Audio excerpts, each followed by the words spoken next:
নমস্কার বন্ধুরা, WB top tuition ক্লাসের পক্ষ থেকে তোমাদেরকে স্বাগত। আজ আমরা ক্লাস 6-এর রায়মার্টিন প্রশ্নবিচিত্রার মডেল কোশ্চেন পেপার 1-এর অঙ্কগুলির সমাধান করব। তো দেখো, মডেল কোশ্চেন পেপার 1-এর যে একের দাগে যে কোশ্চেনটি রয়েছে বলছে সত্য মিথ্যা যাচাই করো। অর্থাৎ এখানে কি বলা হয়েছে, বলছে 240 টাকার 50%-এর মান 100 টাকার বেশি। তো দেখো, এটি সত্য কি মিথ্যা সেটি তোমাদেরকে লিখতে বলা হয়েছে। অঙ্কটিকে খাতার মধ্যে সমাধান করে দিচ্ছি, তোমরা একটু মনোযোগ সহকারে দেখবে। তো দেখো, 240 টাকার 50% এর মান 100 টাকার বেশি, বিবৃতিটি সত্য হবে। কারণ হিসেবে আমরা কি লিখতে পারি, কারণ 240 এর 50% বলা হয়েছে। এটিকে যদি আরেকটু সমাধান করি কি পাবো, 240 এর অর্থে গুণ 50%টা তোলার জন্য আমরা নিচে 100 দেবো। এই শূন্যর সাথে এই শূন্য কাটলাম, এই শূন্যর সাথে এই শূন্য কাটলে 5কে 24 দিয়ে গুণ করলে কত পাবো, 120 টাকা পাবো। 120 টাকা, যেটা হচ্ছে 100 টাকার থেকে বেশি। অতএব আমরা বলতে পারি 120 টাকা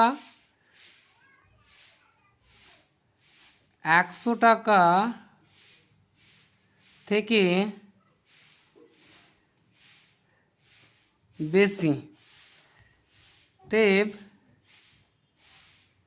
বিবৃতিটি সত্য। পরে যে কোশ্চেনটি আছে দেখো, পরে বলা আছে সঠিক উত্তরটি নির্বাচন করো 0.5 ইন্টু 0.3-এর মান।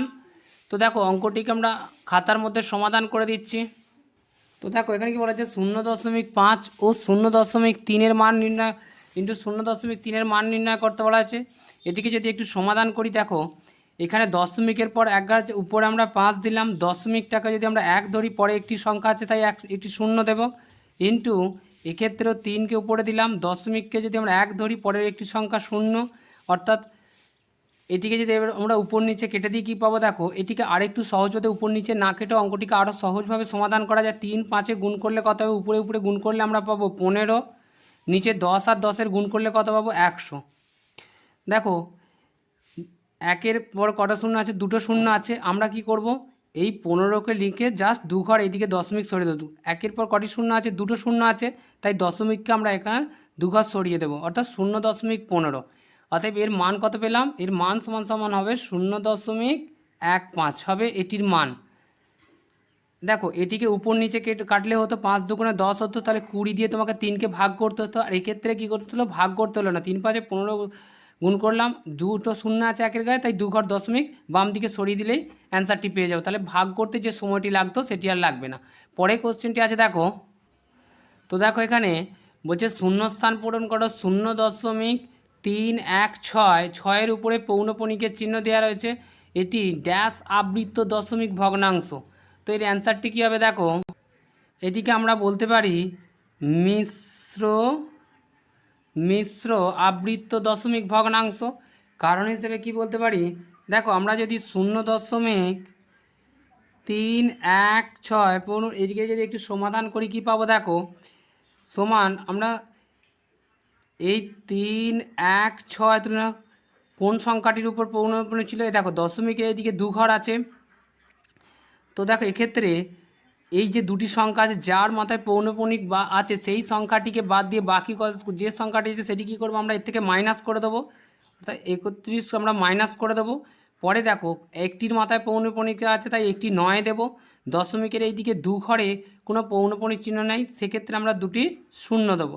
এটিকে যদি আরেকটু সমাধান করি কি পাবো, 316 থেকে যদি আমরা 31কে মাইনাস করি কত পাবো, দেখো 3 1 5 দিতে 6 আর 3 আর হচ্ছে 8 দিতে 11, এটা 11 হাতে 1, অর্থাৎ 285/900 পেলাম। এটিকে যদি আমরা উপর নিচে কেটে দিই, দেখো 5 দিয়ে কাটলে কত হবে, 5 5-এ 25 আর 5 7-এ 35 পেলাম। আর দেখো একে 5-এ 5, 1-এ 5, 4 থাকলে 5, 8-এ 40, 180 পেলাম। তো দেখো এখানে 3 দিয়ে যদি কাটি, 3 19-এ 57 হবে। তো এখানে দেখো প্রথমে আমরা এখানে 57/180-কে যদি আমরা এখানে তুলে নিই, 3 19-এ 57 হবে, আর 3 দিয়ে কাটলে 3 6 18, অর্থাৎ 60 পাবো, অর্থাৎ 60 পাবো। এটি হচ্ছে আমাদের একটি মিশ্র আবৃত্ত দশমিক ভগ্নাংশ। এক্ষেত্রে দেখো যদি বলি পৌনঃপুনিক চিহ্নটি যদি দশমিকের এইখান পর্যন্ত থাকতো তাহলে এটি প্রকৃত দশমিক ভগ্নাংশ হয়ে যেত। তো এক্ষেত্রে দেখো দশমিকের পর এক ঘর দু ঘর পরের একটি সংখ্যা যেহেতু পৌনঃপুনিক আছে, সেই জন্য আমরা এটাকে বললাম মিশ্র আবৃত্ত দশমিক ভগ্নাংশ। তো এটিকে মান নির্ণয় করলে আমরা এটি সমাধান করলে এইটি পাবো, আর এর উত্তরটি শুধুমাত্র মিশ্র আবৃত্ত দশমিক সংখ্যা করলেই হয়ে যাবে। বাকি অঙ্কটি আমরা তোমাদেরকে করে দেখিয়ে দিলাম। পরে যে কোশ্চেনটি আছে দেখো, তো দেখো ফাঁকা ঘরের সঠিক চিহ্ন দিতে বলেছে। বলা হয়েছে এই -12 আর -11 যদি সমান হয় তাহলে এই আমরা ইকুয়াল সাইনটা দেবো। এবার যদি যেটি বড় হবে তার দিকে বড় চিহ্ন আর ছোটোর দিকে আমরা ছোটো চিহ্নটি দেবো। এখানে দেখো এই সংখ্যাটিকে আমরা খাতার মধ্যে সমাধান করে দিচ্ছি। দেখো অঙ্কটিকে আমরা খাতার মধ্যে তুলে নিয়েছি। তো এই ক্ষেত্রে দেখো মাইনাসের ক্ষেত্রে কি হয়, যে সংখ্যাটি বড় সংখ্যার উপরে যদি মাইনাস হয় সেই সংখ্যাটি সবথেকে ছোটো হয়। তো এক্ষেত্রে 12-র কাছে মাইনাস আছে মানে এই সংখ্যাটি 11-র থেকেও ছোট। যদি এটি প্লাসের ক্ষেত্রে হতো সেক্ষেত্রে দেখা যেত 12 সংখ্যাটি বড় হতো। যেহেতু মাইনাসে আছে ঠিক তার উল্টোটি হবে, বড় সংখ্যাটির উপর মাইনাস থাকলে বড় সংখ্যাটাই সবথেকে ছোট হয়। তাই আমরা বলতে পারি -11 সংখ্যাটি এক্ষেত্রে বড় আর -12 সংখ্যাটি সবথেকে ছোট। পরে যে কোশ্চেনটি আছে দেখো, পরে কোশ্চেনটিতে বলছে লুডোর ছক্কা কোন ঘনবস্তুর উদাহরণ। এর অ্যান্সার হিসেবে আমরা লিখতে পারি লুডোর ছক্কা হলো ঘনবস্তুর উদাহরণ। এটি আমাদের অ্যান্সার। পরে যে কোশ্চেনটি আছে দেখো 2-এর 1-এ যে কোশ্চেনটি দেখো বলা হচ্ছে একটি বর্গক্ষেত্রের একটি বাহুর দৈর্ঘ্য 5.2 সেমি, বর্গক্ষেত্রটির পরিসীমা ও ক্ষেত্রফল নির্ণয় করো। তো অঙ্কটিকে খাতার মধ্যে সমাধান করে দিচ্ছি, তোমরা একটু মনোযোগ সহকারে দেখো। তো দেখো অঙ্কটিকে আমরা খাতার মধ্যে তুলে নিয়েছি। বলা হয়েছে বর্গক্ষেত্রে একটি বাহুর দৈর্ঘ্য 5.2 সেমি। বর্গক্ষেত্র বলতে কি বুঝি, দেখো যার হচ্ছে 4টি বাহুর দৈর্ঘ্যই সমান হয় তাকে আমরা বর্গক্ষেত্র বলি। এক্ষেত্রে এটিও 5.2 সেমি হবে, এটিও 5.2 সেমি হবে এবং এটিও 5.2 সেমি হবে, এটিও 5.2 সেমি হবে। তো দেখো পরিসীমা বলতে কি বোঝায়, পরিসীমা বলতে বোঝায় এই সমস্ত পরিসীমা বলতে এই 4টি ধারের দৈর্ঘ্যের যোগফল। আর ক্ষেত্র বলতে বর্গক্ষেত্র কী বলা হয়, বাহু ইন্টু বাহু হয়। সেক্ষেত্রে আমরা প্রথমে পরিসীমাটি নির্ণয় করলে কি পাবো দেখো, অতএব ওই বর্গক্ষেত্রের পরিসীমা হবে, অতএব ওই বর্গক্ষেত্রের পরিসীমা হবে 4 ইন্টু বাহুর দৈর্ঘ্য। আমরা বলতে পারি 4 ইন্টু, অর্থাৎ 4টে বাহু 1 2 3 4টে বাহু, 4 ইন্টু বাহুর দৈর্ঘ্য হবে তার পরিসীমা এত সেমি বলতে পারি। এটিকে যদি আরেকটু সমাধান করি, 4 বলতে 4টে বাহু আমরা বসালাম আর দৈর্ঘ্য কত আছে 5.2 সেমি, 5.2 সেমি। আমরা 4 দিয়ে যদি 5.2কে গুণ করি কত পাবো দেখো, এই দেখো 5.2 ইন্টু 4, 4 দুগুণে 8 হবে আর 4 5-এ 20, অর্থাৎ 20.8 সেমি হবে। সমান বলতে পারি 20.8 সেমি হচ্ছে ওই বর্গক্ষেত্রের পরিসীমা। অতএব এরপর দেখো এরপর কি বলা আছে, বলা আছে ওই বর্গক্ষেত্রের ক্ষেত্রফল কত। অতএব আমরা কি জানি, অতএব বর্গক্ষেত্রের ক্ষেত্রফল সমান কি বাহু স্কয়ার, বাহুর স্কয়ার মানে যে কোনো একটা বাহুর স্কয়ার দিলেই আমরা বর্গক্ষেত্রের ক্ষেত্রফল পেয়ে যাব। বাহুর দৈর্ঘ্য এখানে কত, বাহুর দৈর্ঘ্য বলা আছে 5.2 সেমি, অতএব বলতে পারি 5.2-এর স্কয়ার। স্কয়ার বলতে কি বোঝায়, অর্থাৎ 5.2 ইন্টু 5.2-এর গুণফল, অর্থাৎ আমরা বলতে পারি 5.2 ইন্টু 5.2 বর্গ সেমি, বর্গ সেমি। তো দেখো এটির আমরা গুণ করলে কি পাবো, এটিকে যদি গুণ করি 5.2-কে আমরা 5.2 আছে দশমিকটা তুললে নিচে 10 পাবো। এক্ষেত্রে 5.2 যদি দশমিকটা তুলি এক্ষেত্রেও নিচে আমরা 10 পাবো। অতএব আমরা 52-কে যদি 52 দিয়ে গুণ করি কত বা উপর নিচে আমরা কাটছি না একটা কারণে তোমাদেরকে বলে দিচ্ছি কেন কাটছি না।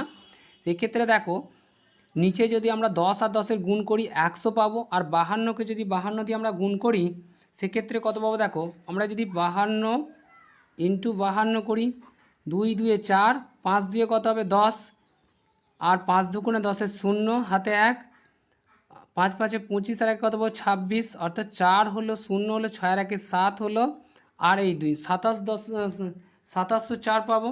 অর্থাৎ এটিকে যদি আমরা এখানে বসাই দেখো কি বললাম, 52কে 52 দিয়ে গুণ করলে আমরা 2704 পেলাম। এবার নিচে 100 আছে মানে 2 ঘর 2704কে আমরা এখানে লিখে দিলাম। তো দেখো এখানে 1-এর পরে দুটো শূন্য আছে, 2 ঘর দশমিককে বাম দিকে সরিয়ে দাও, তাহলে আমরা কত পেলাম 27.04 বর্গমিটার পেলাম।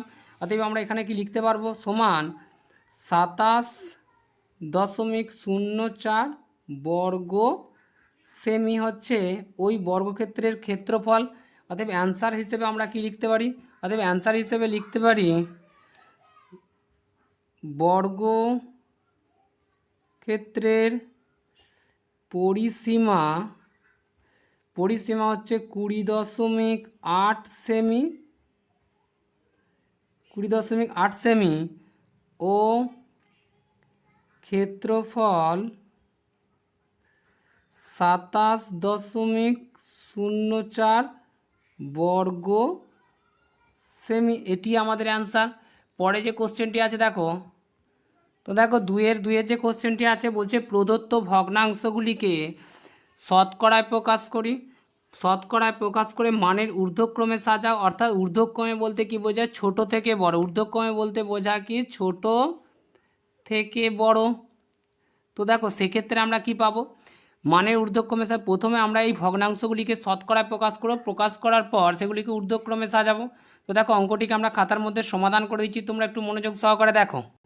প্রথম ভগ্নাংশ কত আছে, 1-এর 2 আছে, অতএব 1-এর 2কে শতকরায়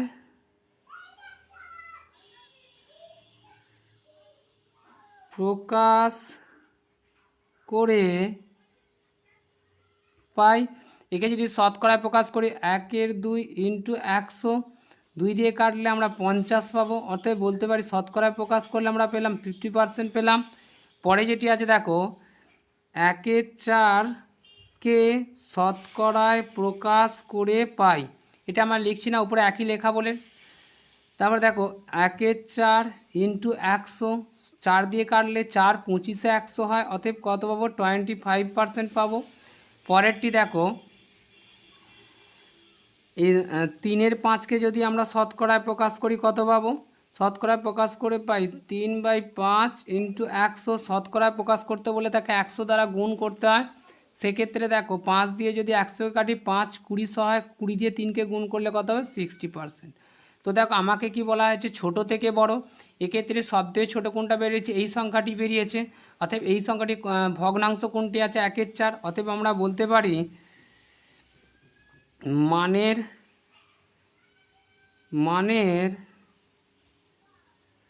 ঊর্ধ্বক্রমে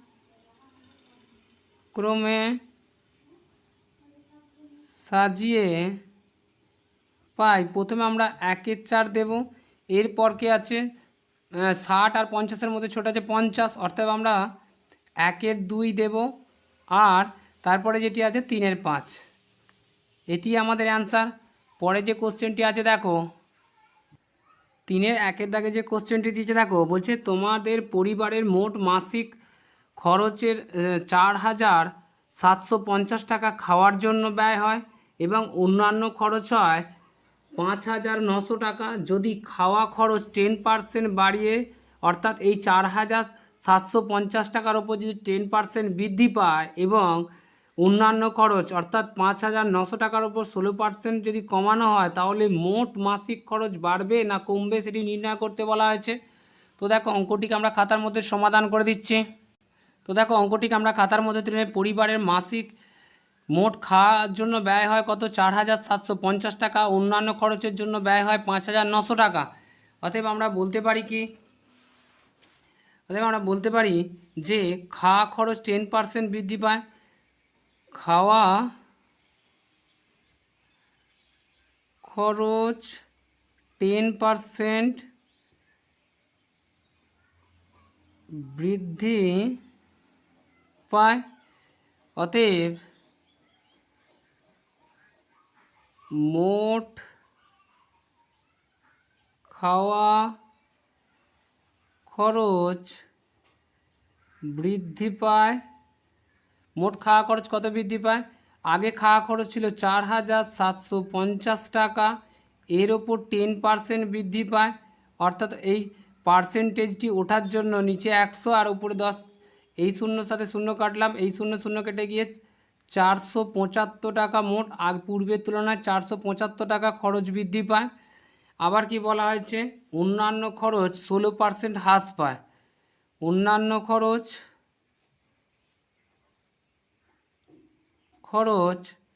16% হ্রাস পায়।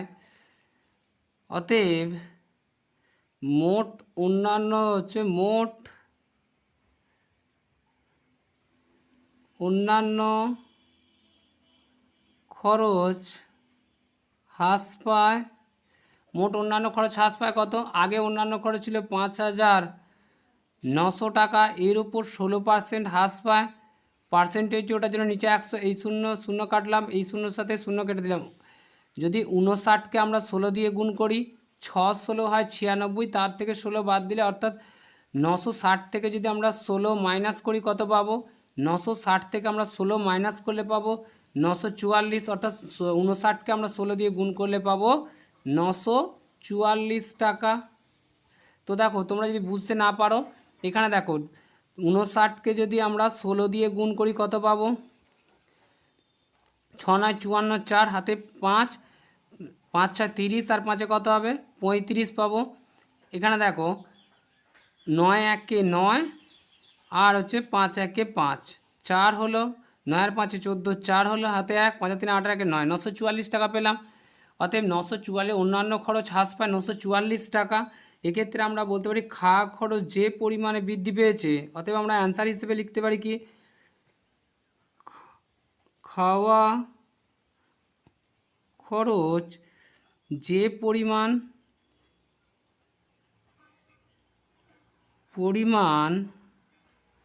বৃদ্ধি পেয়েছে তার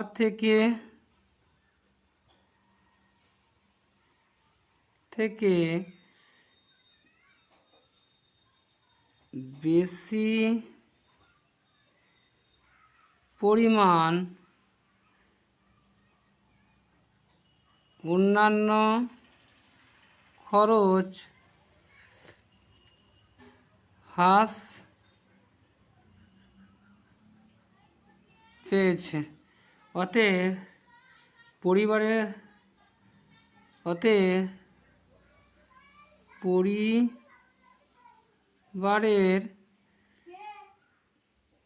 মোট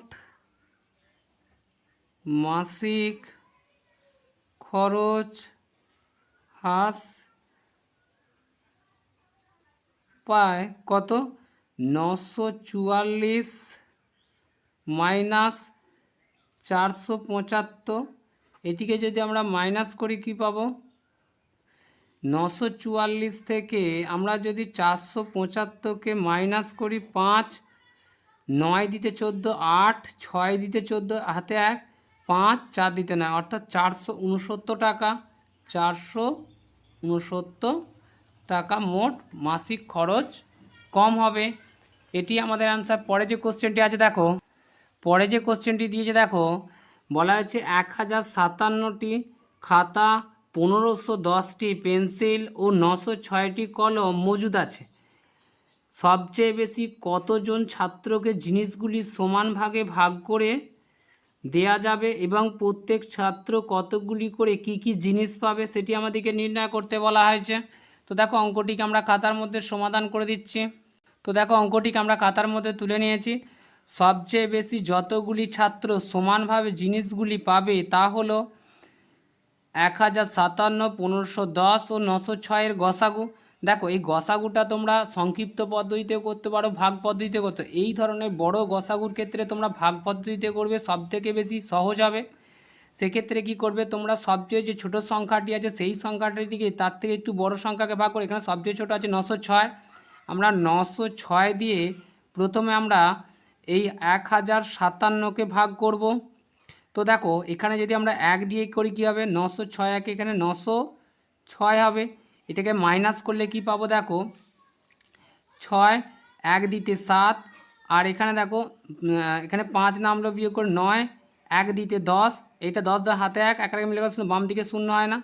এবার উপরে কত আছে দেখো 906কে আমরা এখানে দিলাম 906।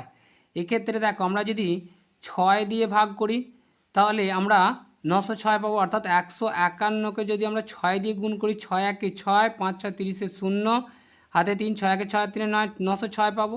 অর্থাৎ এখানে যদি 6 দিয়ে গুণ করে আমরা কত পাবো 906। দেখো লাস্ট যে সংখ্যাটি মিলেছে 151। এবার আমরা এই 151 দিয়ে 1510কে ভাগ করব, 151 ডিভাইডেড বাই 1510। 151কে যদি আমরা 10 দিয়ে গুণ করি পাবো 1510 পাবো। এক্ষেত্রে আমরা গসাউ কত পেলাম, অতএব বলতে পারি 1057, 1510 ও 906 এর গসাগু সমান হচ্ছে 151। অতএব 151 জন সবচেয়ে বেশি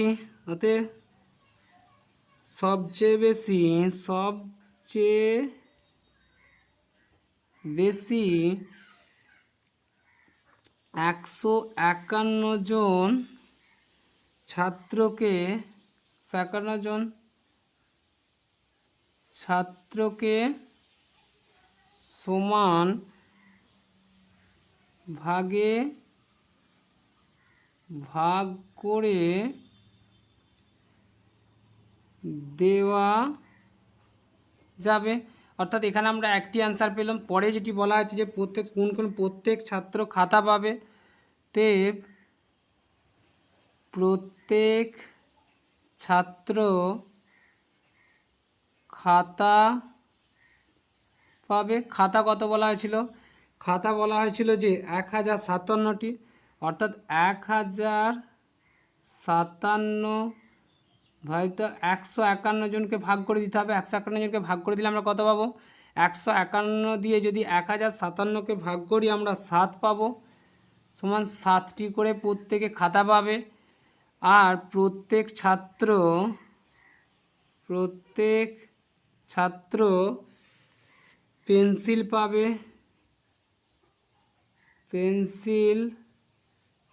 পেন্সিল কতগুলি ছিল, 1510টি। 1510 ভাজিতক 151 দিয়ে ভাগ করলে আমরা কত পাবো, আমরা 10টি পাবো। অর্থাৎ প্রত্যেক ছাত্র 10টি করে পেন্সিল পাবে। আবার প্রত্যেক ছাত্র কলম পাবে কতগুলি করে, 906টি মোট কলম ছিল। 151 জনের মধ্যে যদি ভাগ করে দেওয়া হয় মোট পাবে 6টি করে, 6টি। অর্থাৎ প্রত্যেক ছাত্র খাতা পাবে 7টি করে, পেন্সিল পাবে 10টি করে এবং প্রত্যেক ছাত্র কলম পাবে 6টি করে। এটি আমাদের অ্যান্সার এবং 151 জন ছাত্রের মধ্যে সমানভাবে ভাগ করে দেওয়া যাবে। পরে যে কোশ্চেনটি আছে দেখো,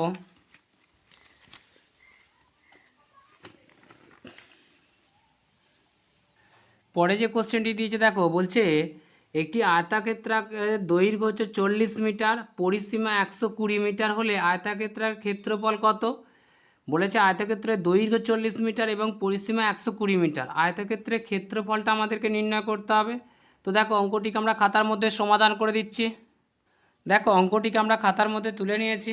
এখানে বলা আছে যে আয়তক্ষেত্রের দৈর্ঘ্য কত বলা আছে, দৈর্ঘ্য বলা হয়েছে 40 মিটার এবং পরিসীমা বলা হয়েছে 120 মিটার। আমরা জানি কি, আমরা জানি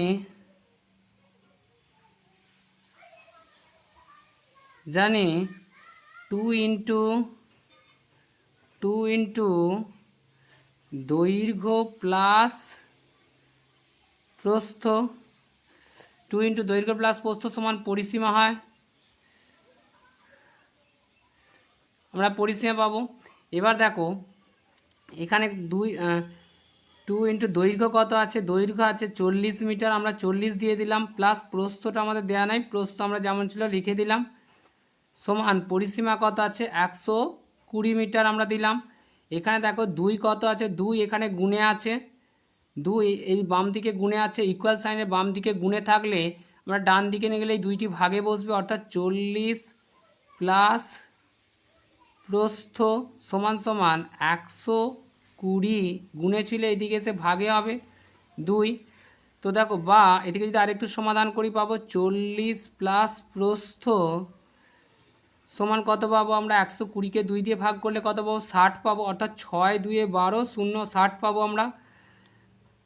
বা প্রস্থ সমান সমান কত পাবো, দেখো এখানে 40 ইকুয়াল সাইন এদিকে প্লাসে আছে, ইকুয়াল সাইন এদিকে মাইনাস হবে, 60 মাইনাস 40 হবে। 60 থেকে যদি আমরা 40 বাদ দিই প্রস্থ কত পাবো, এখানে প্রস্থ সমান সমান পাবো 60 থেকে 40 বাদ দিলে আমরা 20 মিটার পাবো। 20 মিটার হচ্ছে আমাদের ওই আয়তক্ষেত্রের প্রস্থ পাবো। এরপর কী বলা হচ্ছে ক্ষেত্রফল। অতএব ক্ষেত্রফল বলতে আমরা কি বুঝি, অতএব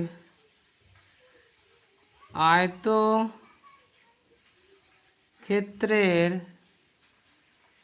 ক্ষেত্রফল সমান দৈর্ঘ্য ইন্টু প্রস্থ। দৈর্ঘ্য কত আছে, দৈর্ঘ্য পেয়েছি 40, প্রস্থ এখানে কত পেলাম 20 দিলাম, এত বর্গ মিটার। তো দেখো 40কে 4 দিয়ে গুণ করলে কত হবে 8 হবে, আর এই দুটো শূন্য বসিয়ে দিলাম, অর্থাৎ 800 বর্গ মিটার। 800 বর্গ মিটার। অথবা অ্যান্সার হিসেবে কি লিখতে পারি, আয়তক্ষেত্রের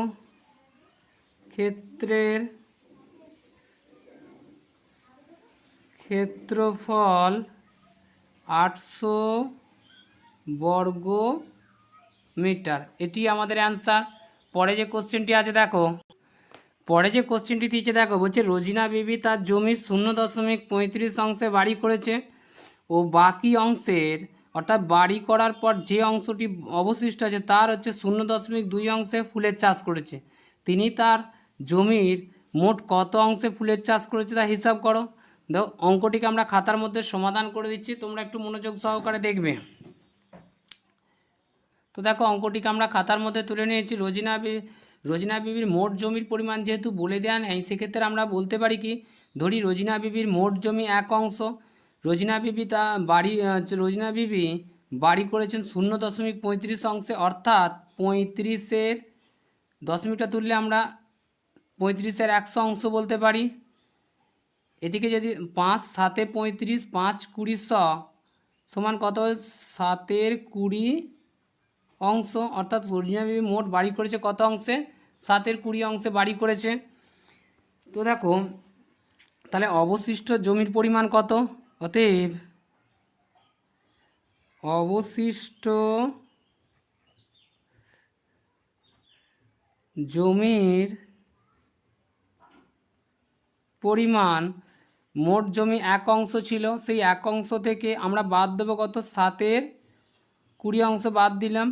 তো দেখো এই ক্ষেত্রে ভগ্নাংশের বিয়োগ করতে হয়, ভগ্নাংশের বিয়োগ করলে ক্ষেত্রে এই ক্ষেত্রে তোমরা কি করে 20কে 1 দিয়ে গুণ করলে পাবে কত 20, আর উপরে যেমন -7 ছিল আমরা বসিয়ে দিলাম, আর লসাগু 20কে আমরা এখানে দিয়ে দিলাম।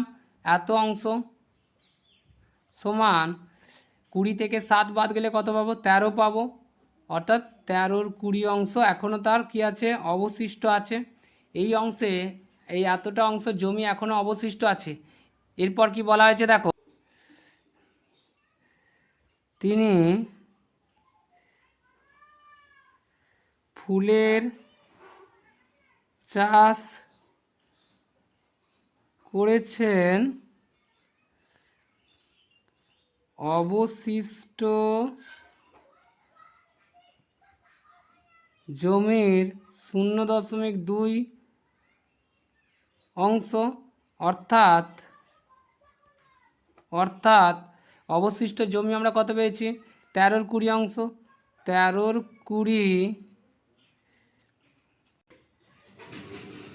এর 0.2 অংশ 13 এর 0.2, এটিকে যদি আরেকটু সমাধান করি কত পাবো, 13 এর অর্থাৎ গুণ 2-এর দশমিকটা তুললে আমরা 2-এর 10 পাবো। তো দেখো এটিকে 2 দিয়ে কাটলে 2 1 2, 2 10 20, এটি আমরা উপরে পেলাম কত, 13 1 13 পেলাম, আর নিচে 10 10 গুণ করে কত পেলাম, 100 পেলাম। তো দেখো এটা দশমিকটা তুললে আমরা কি পাবো, এখানে উপরে 13 যেমন ছিল বসে দিলাম, 1-এর পর কটি শূন্য আছে, 2টি শূন্য আছে, দশমিককে আমরা দুঘর এদিকে সরিয়ে দেবো, 1 ঘর 2 ঘর এদিকে দশমিক সরিয়ে দেবো, অর্থাৎ 0.13 অংশ। অতএব বলতে পারি কি, অতএব অ্যান্সার হিসেবে লিখতে পারি তিনি তাঁর জমির 0.13 অংশে ফুলের চাষ করেছেন। এটি আমাদের অ্যান্সার। পরে যে কোশ্চেনটি আছে দেখো, 0.13 অংশে ফুলের চাষ করেছে। পরে যে কোশ্চেনটি আছে দেখো, পরে যে কোশ্চেনটি দিয়েছে দেখো, বলেছে এক্সের পরম মান 6 হলে এক্সের মান কি কি হতে পারে সেটি আমাদেরকে নির্ণয় করতে বলা হয়েছে। অঙ্কটিকে আমরা খাতার মধ্যে সমাধান করে দিচ্ছি, তোমরা একটু মনোযোগ সহকারে দেখো। তো দেখো এক্সের পরম মান 6 হলে এক্সের মান হবে, প্রথমে পরম মান কাকে বলে সেটা আমরা জেনে নেব। সেক্ষেত্রে আমরা বলতে পারি পরম মান বলতে বোঝায়, পরম মান বলতে বোঝায় কোনো একটি ধনাত্মক বা ঋণাত্মক সংখ্যার, বোঝায় কোনো একটি ধনাত্মক বা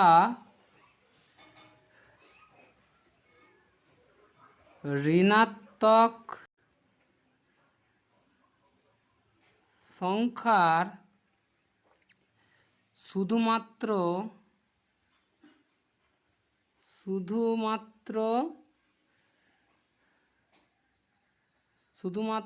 ধনাত্মক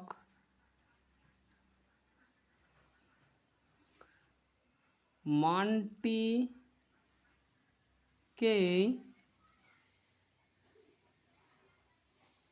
আমরা পরম মান বলি। অতএব এক্সের পরম মান, এক্ষেত্রে আমরা বলতে পারি কী বললাম তাহলে, পরম মান বলতে বোঝায় কোনো একটি ধনাত্মক বা ঋণাত্মক সংখ্যা, আর শুধুমাত্র ধনাত্মক মানটিকেই আমরা পরম মান বলে থাকি। এক্ষেত্রে ধরো কোনো একটি সংখ্যা আমরা যদি বলি -10, এটি হচ্ছে ঋণাত্মক, আর ধনাত্মক বলতে বোঝায় কি +10। তো এক্ষেত্রে এর পরম মান কী হবে, এই দুটির পরম মান হবে শুধুমাত্র +10, কারণ এই ক্ষেত্রে -10-এ শুধুমাত্র +10টাকেই নেব, আর +10-এ শুধু +10, অর্থাৎ পুরো শুধুমাত্র ধনাত্মক সংখ্যাটাকেই নেব। এক্ষেত্রে আমাদেরকে যেহেতু বলা হয়েছে যে এক্সের পরম মান 6, অতএব এক্স এর পরম মান, এক্সের পরম মান 6 হলে এক্সের মানগুলি হবে কি কি, সংখ্যাগুলি হবে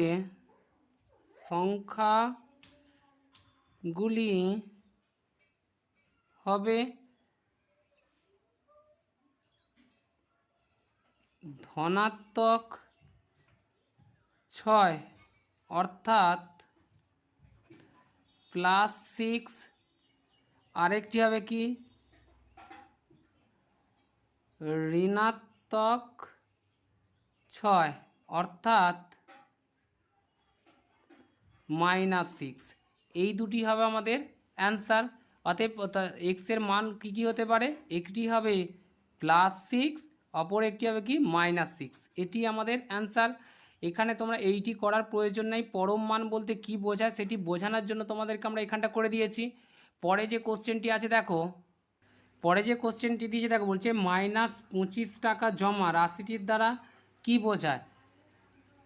তো দেখো -25 টাকা রাশিটির দ্বারা বোঝায়, এক্ষেত্রে আমরা অ্যান্সার হিসেবে কি লিখব, যেহেতু এখানে মাইনাস দেওয়া আছে এর জন্য তোমরা বলবে জমার পরিবর্তে তার, যেহেতু মাইনাস দিয়েছে এখানে যে কথাটি ঠিক থাকবে তার ঠিক উল্টোটি লিখবে তোমরা।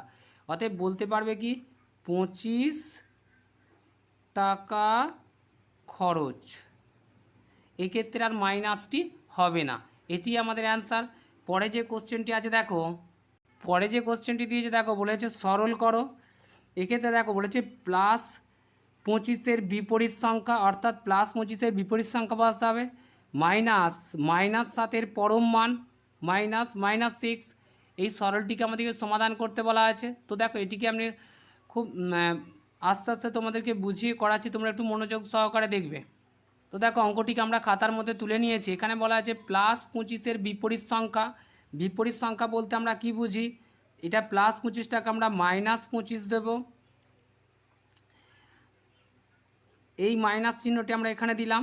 এখানে কি বলা আছে দেখো, -7-এর পরম মান, আমরা কি বলেছি ধনাত্মক হোক আর ঋণাত্মক হোক পরম মান সর্বদা ধনাত্মক হয়, অর্থাৎ প্লাসই হয়, অর্থাৎ -7-এর পরম মান হবে শুধু 7 হবে। আর এখানে এই মাইনাসটিকে আমরা এখানে দিলাম, আর -6টাকে আমরা এখানে দিলাম।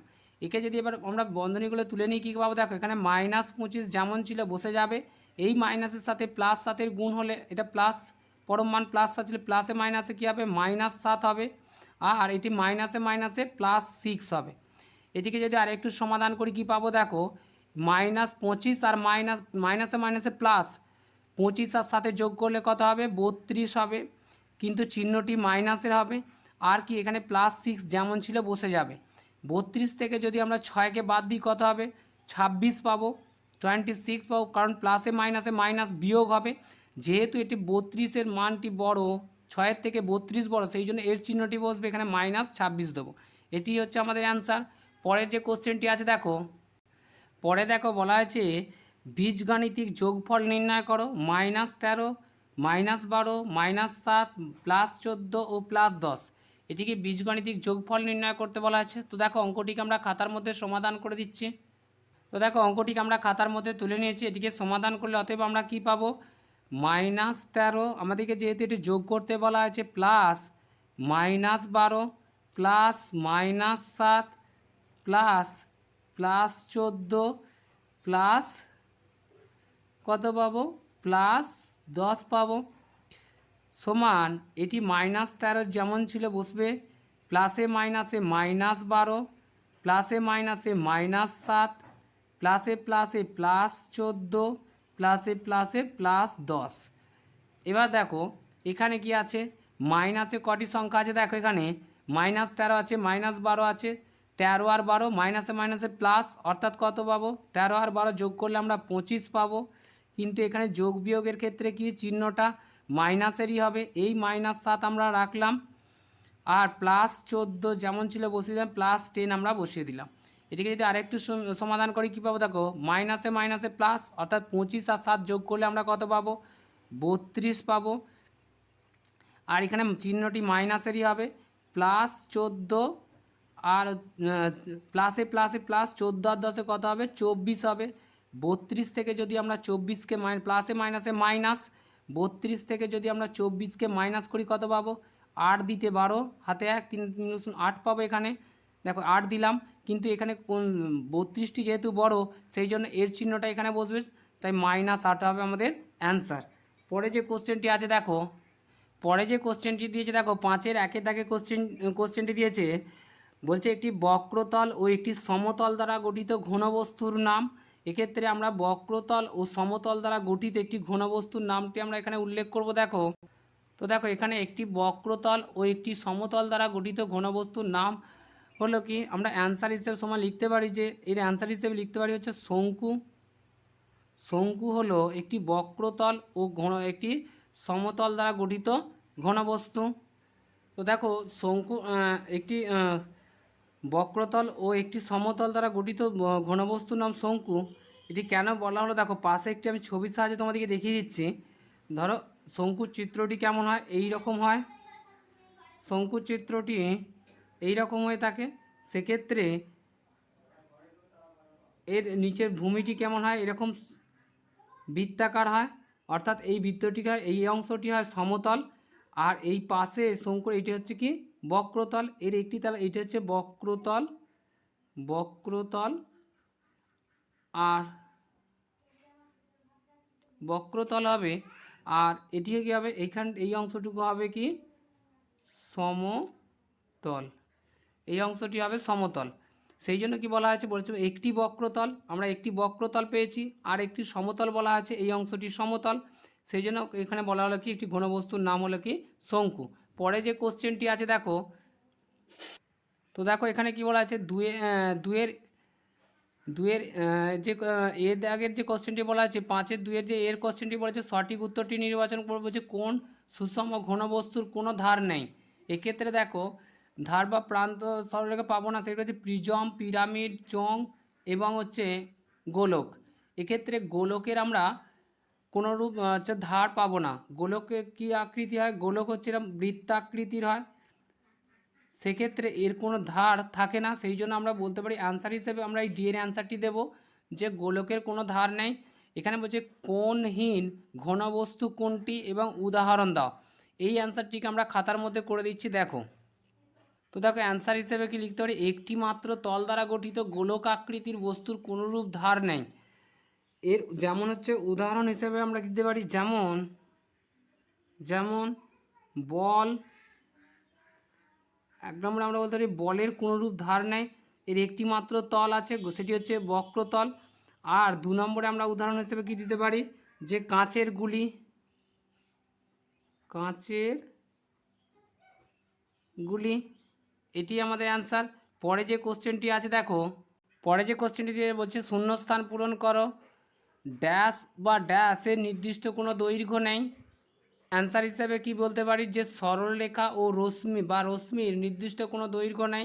দেখো এখানে বলা হয়নি রেখাংশ, সরলরেখা কেমন হয়, এদিকে যতটা খুশি বর্ধিত হতে পারে, এদিকটা যতটা খুশি বর্ধিত হতে পারে। আর রশ্মি, আলোক রশ্মির ক্ষেত্রে কোনো প্রান্তবিন্দু থাকে না, সেই জন্য এর কোনো দৈর্ঘ্য নির্দিষ্ট করে নির্ণয় করা যায় না।